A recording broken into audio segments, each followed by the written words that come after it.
बेटियां दे सर ते हाथ रखना तेरा काम है।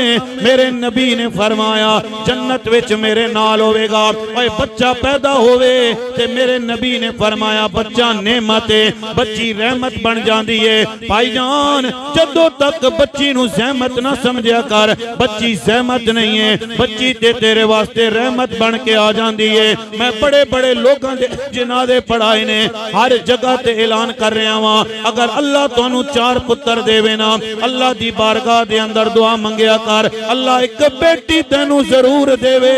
लोगों ने मैनू कहा चिश्ती साहब क्यों बेटी दियां दुआवां मंगवांदे चले जा रहे हो? मैं क्या सजना मैं बड़े बड़े लोगों के जनाजे पढ़ाए ने, जदों मैयत घर दे अंदर होवे ना, रिश्तेदार कहंदे ने जल्दी करो जनाजे दा वक्त हो गया है, बिरादरी वाले कहंदे ने जल्दी करो जनाजे दा वक्त हो गया।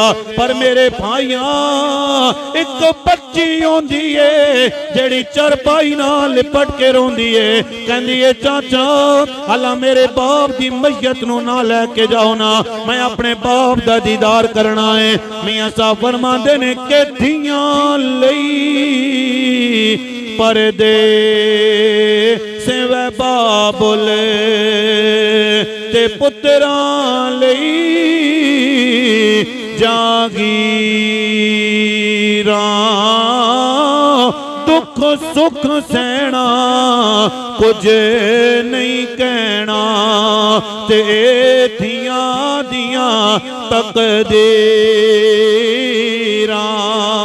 ते बेशक पुत्र मिठे मेवे होंदे, ते रौनक होंदी घर दी, पर थियां जई कोई शै ना मुहम्मद, पर शमा पराए कर दे।